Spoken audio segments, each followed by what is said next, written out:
Bonjour à toutes et à tous et bienvenue sur Grand Lille TV en cette matinée de l'info. Il est tout juste 7h30, nous sommes le mercredi 10 octobre.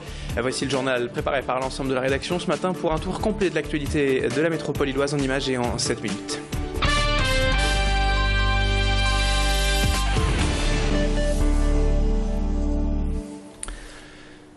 Et à la une de cette édition, ce matin, l'actualité fait divers. Tout d'abord avec deux incendies cette nuit dans l'agglomération. Le premier à Ouascal hier soir, rue du Haut-Vinage. Vers 20h, le feu s'est déclaré dans la cave d'un immeuble et les fumées se sont rapidement propagées aux habitations. Une vingtaine de personnes ont ainsi été incommodées par les fumées et 5 d'entre elles ont dû être hospitalisées hier soir. En tout, c'est plus d'une soixantaine de personnes qui ont été évacuées des logements par les pompiers en début de soirée. Les habitations étant rendues inhabitables en fait par l'incendie et surtout par les fumées. Les sinistrés en question ont donc été dans un premier temps accueillis hier soir à l'école Montessori avant d'être relogés pour la nuit chez des proches ou à l'hôtel directement par la mairie. La cause de cet incendie donc hier soir à Ouascal est pour le moment indéterminée. Autre incendie de la nuit cette fois à Tourcoing vers 1h30 du matin. Tout à l'heure, les pompiers ont été appelés dans le quartier de la Bourgogne pour l'incendie d'un îlot commercial d'environ 1000 m². Une quarantaine de soldats du feu venus de plusieurs casernes de l'agglomération ont dû lutter contre de violentes flammes durant plus d'une heure. Ils sont d'ailleurs parvenus à sauver le gardien de cet espace commercial qui s'était retrouvé piégé à l'intérieur. Intoxiqué et inconscient, ce dernier a été conduit au centre des Grands Brûlés du CHR de Lille, mais son état n'inspirait pas de réelles inquiétudes cette nuit. Toujours est-il que les commerces du quartier de la Bourgogne sont donc ce matin entièrement détruits. L'actualité sociale également à la une ce matin après les rassemblements de la CGT hier partout en France et surtout à Paris. Les membres régionaux du syndicat ont aussi mené leur action hier à Lille. Ils se sont en fait rassemblés durant la matinée devant le siège de la CCI Grand Lille pour offrir le café aux employés. Une action bien plus symbolique que provocatrice devant cette chambre de commerce et d'industrie de la région qui représente aux yeux du syndicat l'instance des dirigeants industriels et des chefs d'entreprise. Et après cette pause café matinale, les syndicalistes lillois ont bien sûr pris le bus direction la capitale pour se joindre au mouvement national. Tanguy Lécluse était hier aux abords de la chambre de commerce pour suivre ce rassemblement. Écoutez les explications d'Emmanuel Planck du syndicat CGT à propos des mesures à mettre en place selon eux. On a des choses concrètes à proposer. Comme quoi ? Comme quoi, comme le SMIC à 1 500 €. Mais alors là, je m'avance peut-être un petit peu, mais on a des propositions sur la formation professionnelle, on a une proposition sur la sécurité sociale professionnelle, où la CGT propose une sécurisation du parcours professionnel tout au long de la vie des salariés. On a des propositions sur la compétitivité, les accords de compétitivité. La CGT s'inscrit totalement dans des propositions concrètes dans les discussions gouvernementales. On vous en parlait déjà hier sur Grand Lille TV et c'est bien sûr toujours à la une de l'actualité.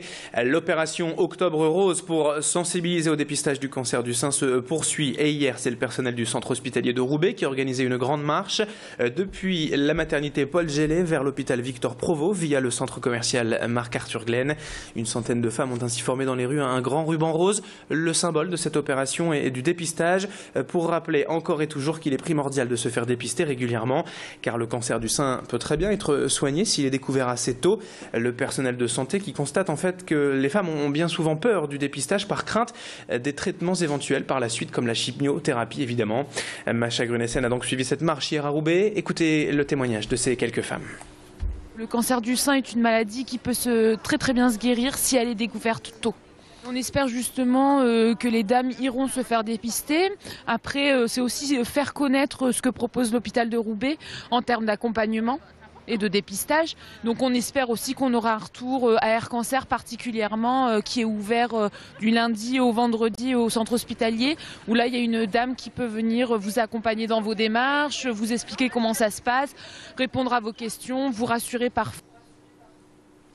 7h34 sur Grand Lille TV et Lille 3000, fantastique. On continue de vous en parler bien sûr, car comme il fallait s'y attendre, les produits dérivés de l'événement n'ont pas tardé à sortir quelques jours à peine avant la parade d'ouverture. Et aujourd'hui, on vous donc présente la bière fantastique à consommer bien sûr avec modération. Une bière rose et fruitée lancée hier à la gare Saint-Sauveur et que vous ne trouverez que dans les lieux emblématiques de Lille 3000 comme le Tripostal ou cette gare Saint-Sauveur. Donc habituée aux bières de tradition, la brasserie Castellin a donc bousculé ses habitudes ici pour produire cette bière décalée, rose, fruitée et sucrée à l'image de cette saison culturelle fantastique. Macha Grunessen est allée pour nous déguster avec modération, on l'espère, cette nouvelle bière. Écoutez les premiers avis hier à Saint-Saulve au micro de notre reporter. Là, un petit goût fruité, Petit goût de fraise. Quand je l'ai goûté, j'ai eu un petit goût, une petite odeur de rose aussi. Un bon goût de fruits rouges. Les fruités, légèrement fruités. Et voilà. Cerise, j'ai l'impression que c'est cerise, mais je suis pas sûre. Mais je pense que c'est cerise. Elle vous paraît fantastique? Ah ouais. Ça pétille en fait, c'est un petit goût d'enfance. Je trouve qu'elle correspond bien à l'événement en fait, fantastique, comme elle s'appelle. Alors on termine maintenant cette édition avec ces images rapidement du grand départ de Marc en Barœul hier pour Claire Brunet et Diane Deporter, direction le sud du Maroc pour le trophée Rose des Sables. Les deux amies marquoises vont rejoindre en effet les 183 équipages entièrement féminins au départ de ce rallye raid demain à Cibourg dans les Pyrénées-Atlantiques. Au programme, plus de 1000 km, 2 semaines de course et la traversée de l'Espagne et du Maroc.